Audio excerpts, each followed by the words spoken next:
We are live with the one and only great and powerful Spencer Hendel. Spec, dude, thank you so much for chucking out some time here on a Thursday evening to just kind of catch up and talk shop. Yeah, thank you, James. Yeah, dude. So as a backstory for everybody listening, Spec and I grew up together way back in the day. Played baseball together for that was probably like 4 years, and Yeah, good then amount of time. yeah, back in the Charlotte Cobra days. Charlotte Cobras. Yeah, throwback and a half on that one. And then it's funny because a lot of people know this, some people don't, right? But like my first real passion in this whole strength and conditioning realm came because of that summer we spent when your dad opened CrossFit Charlotte. Yeah, yeah. That was a phenomenal summer because it was just wake up, do a little something. We'd meet over at your dad's place. We'd train for like 1 to 2 hours, and then I'd go play baseball at night. And that was the first time I really fell in love with training, with like lifting. Because before that, I didn't really have any care in the world for the weight room, but that was the one that I got bit by the bug real hard. And at that point, you were wrapping up at App State and you were already competing as an individual in CrossFit. So, for people listening who may not know who you are, can you give them the quick gambit, the quick rundown on who Spencer Hendel is? Yeah, I mean, there's a lot of different faces. I wear a lot of different hats. In my early fitness career, um, I am a eight-time CrossFit Games competitor. Competed as an individual from the years 2009, 10, 11, 12. I missed 2013 and 2014, and then ended up going back 2015, 16, 17, and 18. 2017 and 2018 were my 2 years as a team athlete. And my best finish at the CrossFit Games as an individual was fifth. And my best finish as a team athlete was fifth as well. So, I've been fortunate enough to, play, if you will, at the highest stages of fitness. And that was fun. It was awesome. It was a great experience while it happened. And then kind of along the road of competing in CrossFit, I also found a love of teaching CrossFit as well, and being able to explain to others how I do what I do and how other people should attempt to do what they want to do.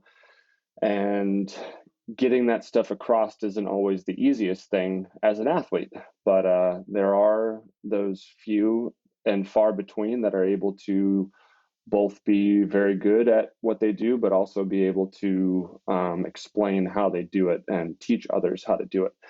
So I've been fortunate enough to be able to do that as well. So I currently work for CrossFit HQ, and I travel around the world, mostly the United States now. I don't really get outside the United States very much anymore, but teaching their level 1 and level 2 training courses where we basically teach coaches how to be coaches.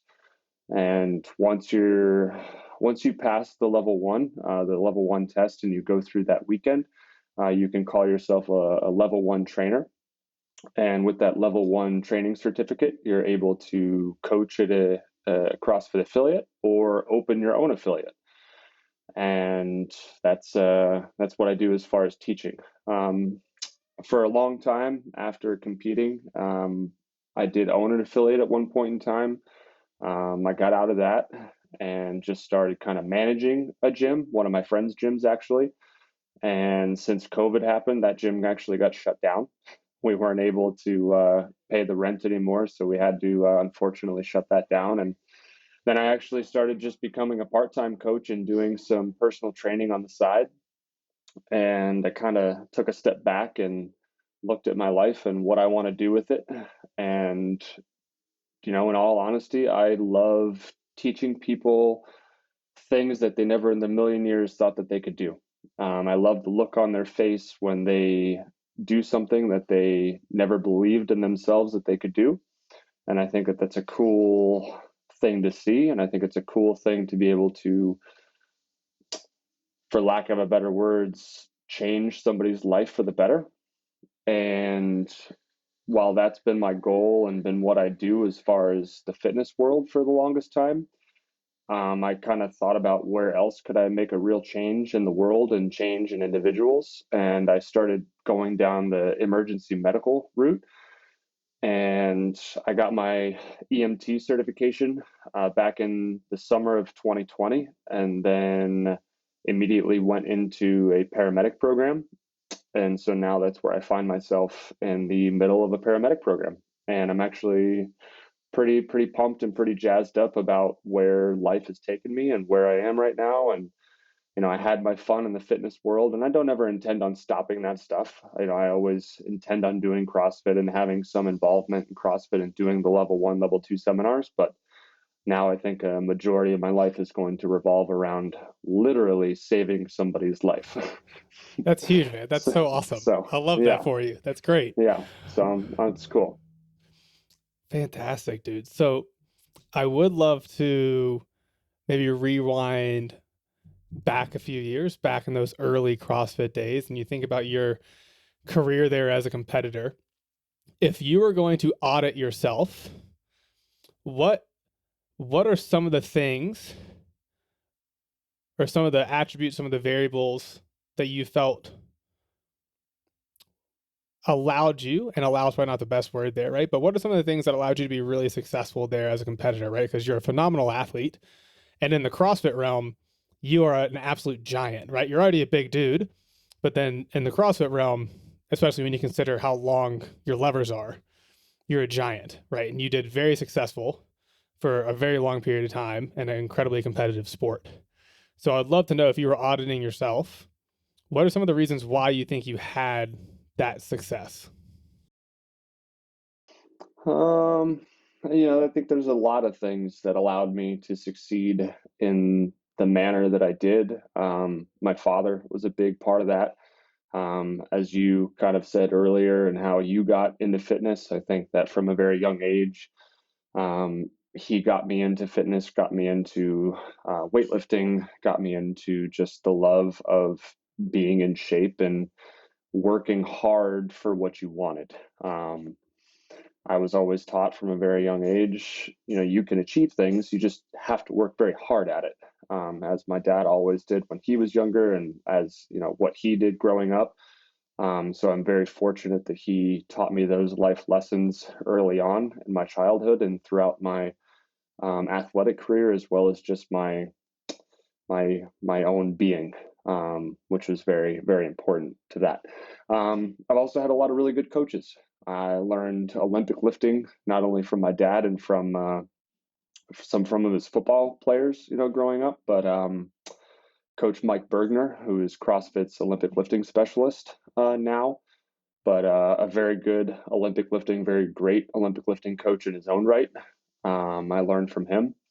I've been fortunate enough to have a couple of teaching sessions with him and learn everything I could, absorb everything I could from him.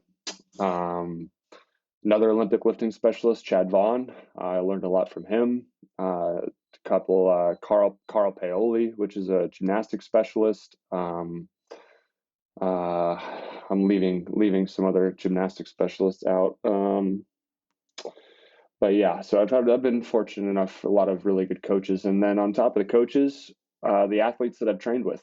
When I moved up to Boston, well, I mean, even backtrack before I got to Boston, when I was in school in Appalachian State, like you mentioned, I didn't really have anyone to train with. I had friends that casually did CrossFit and would try to push me as much as they could, but it was hard to train for the game specifically because I didn't have anyone of that caliber that I was training with. And, I was still fortunate enough to have people to train with and still fortunate enough to make it to the games. But when I moved up to Boston, I feel like that's when I, really hit my peak and became my best version as far as a CrossFit athlete, because I was training with individuals that were making it to the games consistently.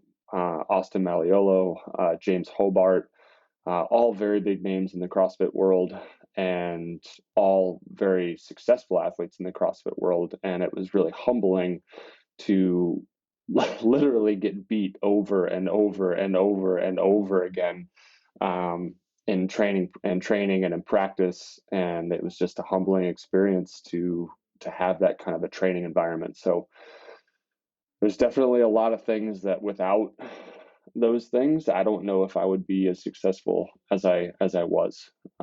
It's important to have that stuff. Yeah, without question. I think two things there that have come up on more than one occasion here on the podcast is one, in a sport like CrossFit in particular, where like you have to be so good at so many different things, there's this notion of trying to identify and fill your empty bucket, right? It's like, okay, well, I need to be really good at Olympic lifting. So let me go find a specialist in Olympic lifting who can help me fill this bucket and make it a strength. And then you do the similar thing Yeah, with yeah, gymnastics, right? And then you see a similar thing with guys now who are using Chris Henshaw with all the running and aerobic capacity work, et cetera, et cetera. And then you have that paired with the fact that you're in the right environment, surrounded by the right people, right? It's like you will essentially become the average of the 5 people you spend your most time with, regardless of hmm like whatever metric we want to use. And so like having that to pull you forward as well is enormous. If you think I back, do you mean, have something to? Yeah, go ahead. oh, I was gonna say. I mean, that's what you see with all these guys moving down to Cookville and all these people hanging out with Rich Froning. I mean, there's no question that Rich is one of the best in the game as far as CrossFit is concerned, and there's so many athletes that are willing to move to Cookville just to be around and have that type of training environment and train with Rich and be there with him and the other athletes. And so, I mean, it's obviously a testament to something. Yeah, without question, because I think the last thing that you don't want to be a big fish in a small pond, right? Like that's probably the worst potential situation you could be in because you're going to be overconfident and you don't have people who are going to actually push you. It's like I would rather be a medium-sized fish in a really large pond so that I know like I have something there to strive towards, someone that's continuously pulling me forward, right? Yeah, Um, yeah. it's funny. I remember actually back in the day when I was at Davidson, so you were at App State. It's like I would like log on to Facebook in between classes, and I like love seeing the videos of you in like the student rec center in the weight room there, like doing CrossFit. And I Mm. was like, Those those videos pop up all the time on my Facebook as in like old memories and stuff. And I look back at some of those videos and I'm like, oh my God. They make me cringe. They make me cringe sometimes. But I mean, you had to work with what you had to work with, and unfortunately, in our student rec center, just for the students, we had bumper plates, and not many you student had a rec nice centers had student weight bumper. room.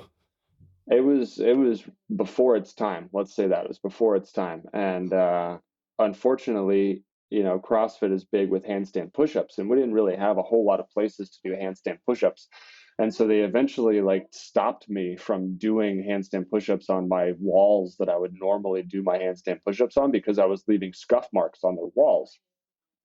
And so I can remember like I was like trying to get this workout in. It's like I need to get this workout in. I have to get this workout in, but I knew that I couldn't do handstand push-ups against my typical walls.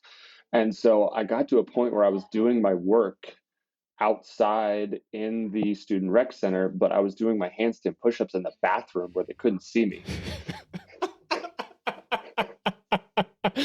Yo, what I would have paid to have seen the people that walk into the bathroom to see you ripping off handstand push-ups like up against a stall. That's phenomenal. That's real life right there, man. Real life. That's commitment. But it's hilarious when you think back to those early days of CrossFit where like you didn't actually have a lot of boxes and gyms yet. And you had a lot of people in a similar situation who are trying to train this way and they're just like getting kicked out of gyms left and right because they're like, well, you can't do that here. You can't do that here. You can't do that here. Right. But yeah, the handstand push-ups in the bathroom is the first. I haven't heard that one. That's really good. Yep, yep. That was a thing. That was a thing. Man. And so you run a programming service now, right? Called Ham Plan. Yep, we run the hand plan. I love it. The Ham Plan. So from a programming perspective, right? You have a ton of experience here as a very high level athlete. If you think about a couple of potential like really big takeaways and nuggets in terms of how you think about programming, are there a couple of big things that you took away from your time as a competitor in terms of like variables worth controlling, ways in which you go about programming and approaching movements, ways in which you think about laying out training weeks, etc.? In a very simplified version, we try to be as broad, general, and inclusive as we possibly can. We try to stick to as close to, CrossFit.com typical programming as we possibly can. That being said, what I've learned from my own personal experiences, I think play a lot into how I personally program. I know what my weaknesses are and I know what it takes to overcome those weaknesses. Just for an example, and this is just speaking about myself, is um, I was always bad at anything pressing. So pressing in terms of like the sagittal plane, like a push-up, pushing overhead in like a handstand push-up, or pushing below the shoulder in like a ring dip. And so I literally needed to put that stuff into my programming, almost, I don't want to say bias, but target those areas of weakness multiple times, 3, 4 times a week, in order to gain any capacity in those specific regions. And so, when it comes to programming for the hand plan, we have certain months out of the year that we have certain focuses in which we really try to hammer things home. So, if we have a monostructural um, focus for a couple of months, like you can guarantee, like we're going to focus on that monostructural element, whether it be running, rowing, biking, swimming. We need to hammer those things. And then there are certain times out of the month that we need to bring everything together, because once again, we are a CrossFit programming platform. And so therefore, we don't want to specialize so much in one area that we lose capacity in some other area. We want to be as broad, general, and inclusive as we possibly can, and not necessarily specialize in any one region, because to sum it all up, if I have an individual that, let's just say an individual can snatch 300 pounds, I'll tell you, I can tell a lot about that person based upon that 300-pound snatch. They probably don't have a whole lot of cardiorespiratory endurance. Unless you're Matt Frazier, you probably don't have a lot of cardio. So, and that's not to say that, someone with a 300-pound snatch doesn't have good cardiorespiratory endurance, but most people, if you have a 300-pound snatch, you probably don't have good cardiorespiratory endurance. We want the best of both worlds, where we want that individual that, all right, you can't snatch 300 pounds, but when are you really going to need to snatch 300 pounds in a CrossFit competition? You can snatch 275 and finish top 5, top 10 in that specific event, which is going to be great considering the entire competition. Which also, if you can snatch 275, probably means that you have a pretty good cardio side of you as well. So you're probably going to score very well at that cardio event as well. So, in long story short, they balance each other out. You're scoring in the top 25, top 15% of those events. You're not, scoring in the top, 5% of the lifting event, and then the lower, whatever, the lower half of the cardio event. So that's what we want to try to avoid. And that's kind of my thought process as I'm going through, as I'm programming for the hand plan. When you think about CrossFit as a sport versus CrossFit as a training methodology, right? So CrossFit for, right, like the person who has no interest in actually competing and going to the games, versus CrossFit for the person who's trying to go to the games. When you think about that on a spectrum, what are some like the major distinctions there that stand out for you, right? Like, because we have people that listen to this podcast that do CrossFit, right? But most of them have no interest in going to the games. It's more like right, like I'm 42 years old, I work a desk job, and this is a way for me to stay strong and fit and still look good when I take my shirt off, blah, blah, blah, all that good stuff, right? Yeah. And it seems like there's definitely been a distinction. Like there's a little bit of a rift's not the right word, right? Because it makes it sound like a bad thing. But there's been that evolution of, we have CrossFit as a sport, and then you have CrossFit as a way of trying to work with and help the general population. Yes. And I think that this is a question that often comes up in the CrossFit Level 1 seminar. Um, eh, all right, so there's no question the more you do, the faster you're going to get what you want. Whatever your results, whatever your goals, whatever you want out of the fitness program, the more you do, the more volume you push into a day, the faster you're going to get your results. But on the flip side of the coin, the more volume that you do, the more you put into a day, that also increases your risk of injury at the same time. So what I always tell everyone is that if you're trying to become one of the fittest persons on this earth, if your goal is competitive CrossFit, you're throwing injury to the wind. You're throwing your ambitions to the wind, because what you're telling me is that you're willing to risk everything in order to gain everything. And that's just it. But if you're in this to be able to play with your kids as you get older, to do the things that you love outside of the gym, to do everything that you love to do under your own power and your own control for the rest of your life, one workout a day is all that you need. Literally doing whatever the workout of the day is, doing some stretching, doing some mobilizing, making sure that you're warming up, making sure that you're cooling down. Like, one workout a day is all you need. If you want to do some extra practice, if like you have a goal of doing a pull-up, like if your goal is I want to do my first pull-up, then sure, all right, do some extra pull-up work. If your goal is to, snatch 225 for the first time, like you got to get in some extra practice on the snatch. Like, I get it, but it all boils down to, what are your goals? And if someone tells me your goal is to be a competitive CrossFitter, well, you got to go with what it means to be a competitive CrossFitter. Or take CrossFit out of it. It could be a competitive golfer. It could be a NFL football player. Whatever it is, you're telling me from right then and there that you're throwing and you're throwing safety out the window, because you're going to do everything that you need to do in order to accomplish that goal. But if your goal is to, like I said, be healthy, stay in shape, play with your kids, be able to do all the things you love outside of the gym, then we really need to think about, one workout a day. Work out, have fun. It should be fun.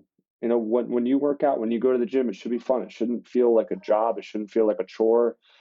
Um, and you just have to understand your goals, because whatever your goals are, that's going to really tell the story about, what you're going to be doing in terms of volume. Yeah, absolutely. I think that a lot of times people just don't understand the amount of time, the amount of effort, the amount of energy, and the amount of sacrifice that has to go in to being the top 1% of the world in anything. Whether we're And talking, anything. like you said, right? CrossFit, golf, football, basketball, baseball, like programming for a computer, like whatever. If you want to be the top 1% in the world in anything, you've got to be a little bit crazy. And right, it's like, I think a lot of people, they like the idea of that thing and like, oh, that's what I want to do. But they have no concept whatsoever of what it actually takes to get there. Right. Cause like Yeah. when you're in your peak, like what was like a normal training day, a normal training week like for you, right? Like how many watts, how many workouts are you doing a day? Um, yeah, I mean, it definitely varies upon the day, but I would say, I'm in the gym for 5, 6, 7 hours, trying to get in the appropriate volume, trying to get in the practice that I needed on certain things. And, if you have weaknesses, like I said, like, you're spending extra time working on those weaknesses. You're going to the pool, you're swimming. I mean, there's all kinds of things that I would say the average CrossFitter isn't doing, or I should say the average person doing anything isn't doing. Whereas the person that's, like you said, the 1% is making those sacrifices, is making, getting outside of the normal, box. So, Yeah. Not to mention the amount of food you need to eat. Like just like you're almost like a professional eater at a certain point. Like the amount of calories you have to throw down. at some point in time, you're just trying to eat, man. You're not Yeah, even counting. anything. You're not even counting calories. You're just shoving things down your throat. Yeah, it's like bring on the donuts. Give me a little bit of ice cream. Give me some stuff that packs a punch. I mean, I'm not everyone's like this, but I remember one year I competed at the American Open, which is an Olympic lifting competition, and that was one of my goals that year. It was like I wanted to compete in the American Open. Yeah, I didn't really care what else happened that year. I wanted to compete in the American Open, and I can remember talking to Coach Bergner and Chad Vaughn, and I was like, which weight class should I go for? Because if I win the 94, so 94 kilos is 207, so I had to be 207 or less. Um, if I did that, I would have had to cut weight. I probably would have had to cut like 3 or 4 pounds, which I don't know, may or may not have been challenging. I could have went up to what they call the 105 weight class, which is from 207 to 231. And I fit right in there, but I was currently at the bottom end of that weight class. So what that meant for me is like I could eat nonstop and try to bump my weight up to as close to 231 as I could get it. Yeah, So 2:30. Here it, we come. it was disgusting. It was disgusting with how much I was eating. But I eventually went into that American Open weighing 225, which is the heaviest I've ever been personally. And yeah, that was something special. But I mean, I literally couldn't eat enough. Like I was eating Chex cereal at night. I was I was cramming peanut butter and jelly sandwiches. I was drinking milk. Like it was all things that I would never do for a CrossFit competition. But here I am in a different phase of my life, and that's what I was doing. Yeah, I got up to 220 one time, and I will never do that again because I just felt like a walking refrigerator. Yeah, I was just like just this big blob. I was just like doing this in order to like walk around. I was like, this is terrible. This is not fun. yeah, Uh, no, not for me. mm-mm. Interesting, man. So Not for me. one more question here in the fitness CrossFit realm, and then I would love to transition to something a little bit different. But Whatever. so if we have somebody listening to this and they're like, like CrossFit's my thing, I really want to go compete in CrossFit. And this is going to be a little bit of an unfair question, so feel free to rephrase however you want to, right? If you were going to give them like one or two pieces of advice, like if this is what you really want to do, if this is the path you're going to go on, right? If I could shed a little bit of wisdom for you, this is what I would tell you to do to try to give you the best chance to be successful. Hmm. That is a tough question. But if I was going to shed any type of wisdom or anything like that, um, one, who am I to spoil anyone's dreams? People have tried to spoil my dreams along the way and put me down and tell me that I couldn't do something or tell me that I wouldn't equate to anything and this, that, and the other thing. So who am I to tell you that it's not going to happen? But I think the best thing that I did for myself was surround myself with people that were better than me. And I think that you'll find that in any line of work or any line of athleticism, whether it be CrossFit, whether it be cycling, whether it be basketball, baseball, you name it. The great ones always surrounded themselves with people that were at the time better than themselves, and then they obviously overtook and became, the quote unquote great ones. So, you look at Tiger Woods, you look at Michael Jordan, you name it, they were brought up with people that were better than them, and then they grew up, learning what it took to be the best. So I think that was definitely the most insightful thing for myself was being around people like James Hobart and Austin Malleolo and Denise Thomas, and people like that were better than me. And not even just from an athletic standpoint. I mentioned Denise Thomas from a coaching standpoint. I mean, she was one of the best coaches that I've ever learned from in my entire life, and just what it means to be a coach. Denise and EC Sinkowski, John Gilson. I mean, the list goes on and on in terms of coaching. But Surround yourself with someone that's better than you. You'll learn a lot of lessons.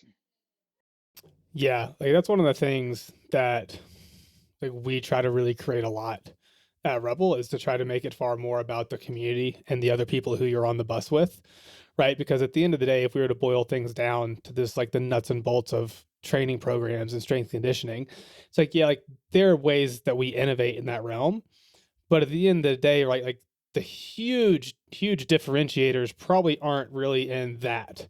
Like the huge differentiators are going to be in the people that you're doing it with, because they're going to set the tone of the environment and the surrounding. Because it's like, I could put somebody in an absolutely just like dog shit program, but like you put them in a super competitive room with a bunch of other savages who all want to get better, it's like probably going to get better. Like, not to knock on some like strength and conditioning programs, right? But there's some strength and conditioning programs that aren't very good, but what they crush is culture and environment. So Mm. like while the program itself isn't very good, like you walk into that weight room and you see that team and it's just like they're getting better at an alarming rate. It has Yeah, I less to mean, you got to think. I mean, in terms of strength conditioning, I mean, everyone's doing squats, everyone's doing bench press, everyone's doing deadlifts. So if me and you are doing squats and deadlifts, why aren't we getting any better while Team X over there is seeing all the gains and results? Well, it's because Team X, their community is off the charts. yeah. And that's exactly what you were getting at. Yeah, I mean, and I think like that's one of the things that CrossFit got so right Yeah, from yeah, day one. Like they crush community. Crush community. It's like you go into a CrossFit gym and it's like you're surrounded by just a bunch of cool humans that are probably going to be pretty aligned on what you want to do with your life in terms of being more active, like getting out there, being stronger, being more fit. You're being surrounded by like supportive people to help you in that.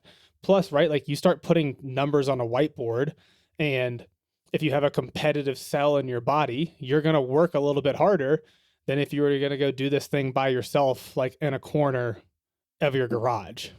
yeah, of course.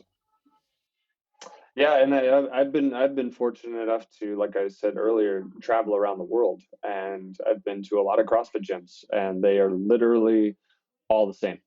They are welcoming. They are filled with people that are like-minded. They are filled with people that are optimistic. They are filled with people that are positive. They are filled with people that want to be there, want to be your friend, that want to show you around, that want to literally do anything and everything with you. They are down with anything. So I Yeah. mean, it's just a cool community to be a part of. It's like I've moved a good number of times, and whenever I move to a new city, I the first thing I usually do is I go to a CrossFit gym, Yeah, because like I know that I'm probably going to find my friends there. Right? It's like I don't do CrossFit anymore, but like I get along with all those people really well. Like we're all yeah, doing, we have similar end goals in mind. We have similar visions of what we want our life to be like. And that was like when I moved out to Salt Lake, I remember texting you because I was like, hey, could you potentially intro me with Tommy Hackenbrook? I would love to go over to Ute, because like I moved here on a whim and I didn't know a soul for like hundreds of miles in every direction. And it's like end up getting connected with Tommy, go over to Ute, coach there for a little bit of while before grad school started. And it's like almost all of my best friends now in Salt Lake and my wife came from that place, right? Came from Ute. And like the community and the culture that they had built there. me and you will have to connect about that because half of that shit I didn't even know. So we're gonna have to connect on that, but we'll get back to Oh that. yeah. Yeah, yeah. We'll connect on all that stuff afterwards here. It was funny. I had Tommy on probably about 2 weeks ago. He's in Vegas now. Yeah, Um, I like Tommy. He's just like such a just a good like salt of the earth type guy.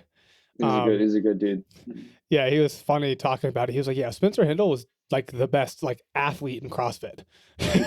He's like other people like would maybe win competitions and everything, but like as far as like athletes go, he was like Spec was the best athlete without question. It's like he could run, he could jump, he did more athletic things. That was what we needed. We just needed a dunk contest at the games one year, and he No, just would have that would have fucking been cleaned it awesome. up. We did fortunately have the softball toss one year, Yep. which Wheelhouse. well, as you know, James, but the people watching don't know. I had Tommy John surgery on my elbow, and that was actually the first time that I was being asked to throw something with my right arm at full speed since Tommy John. And, I hadn't actually tested it. I didn't know how good it was going to be. so so like, this gets announced, and like me and my dad, are getting out the gloves, and we're throwing, and I felt good. And sure enough, like the event came up, and I ended up winning it, but I mean, I had no idea how I was going to do, so it was cool. Mm-hmm. Yeah. Way back in the day, because what you was that was you had that in high school. That was my The senior back end year of in high high school, your senior school. year? Yeah, yeah, Yeah. Both of yeah. us. And then I had Tommy John my senior year of high school. It's awful. Oh, that surgery sucks. Getting It's your arm terrible. straight again is the absolute worst. It's terrible. Yeah, I wanted I wanted to play baseball. I mean, baseball was my first passion, and to be honest, I still even think about it. Like I'm kind of like, you think if I got on the mound right now, I could throw like 100 miles an hour?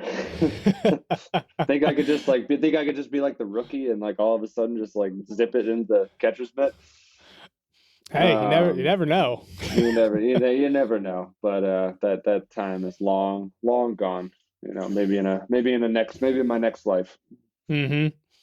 Excellent, dude. So I think where I would like to go next here on kind of like the back end of the conversation is on the like little form that we have the guests fill out.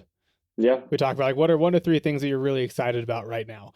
And changing lives and helping others is one of your answer, which I absolutely love. So I just wanted to ask like what does that mean to you, and how do you think about going about carrying yourself in the world to bring that out and to make that happen?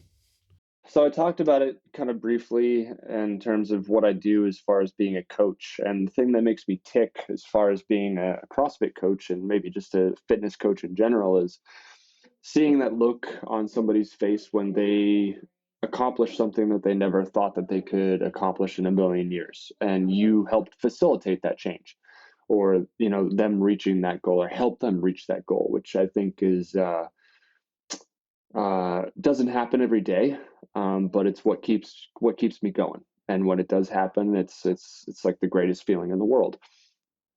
And so, like I said, I was kind of thinking about how else could I apply myself to helping or helping someone or changing someone's life, and started to look at emergency medicine. Started to look at like police and fire and things like that.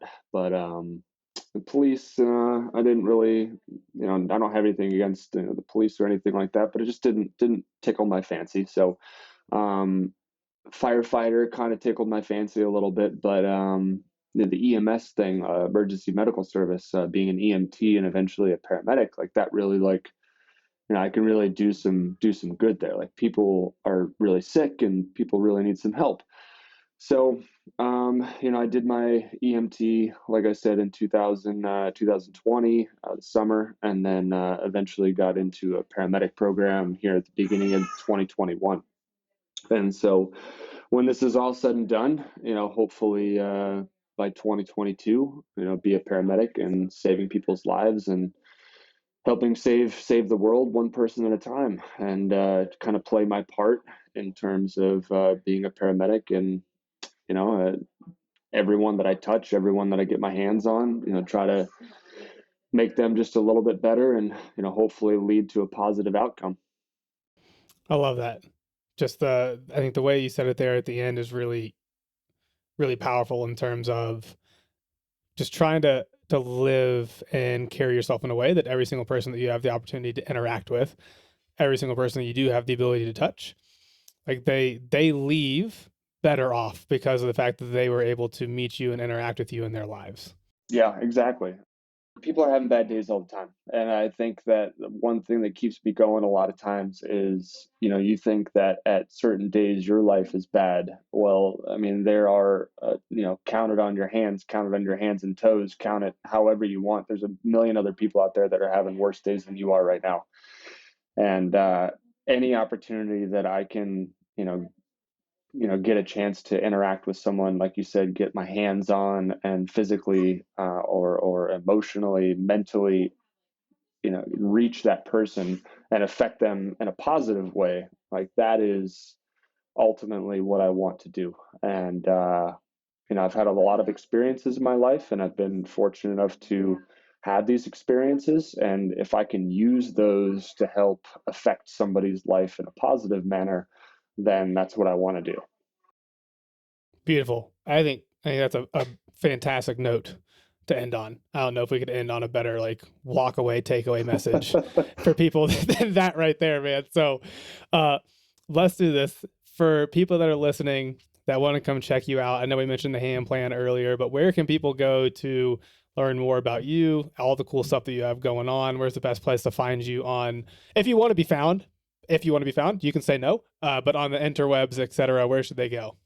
Yeah, I mean, the hand plan is what I'm doing with my life. I'm trying to kind of get away from social media a little bit. I care less and less about it. I've got a daughter that's 8 months old, and I try to be on my phone less and less. I'm really trying to not be on social media, trying to not be on Facebook and Instagram all the time. Try to trying to live my life in the present. And there's a lot of things going on in front of my face right now that are really important to me. And so if you want to find me on social media, you'll probably get a post from me every once a month. So it's not going to be super updated. But if you want to get in contact with me, I'm always available to chat and to help you in any way that I can. But it's a pretty simple email, just spencer.hendel@gmail.com, and email me anytime. Excellent. Spec, dude.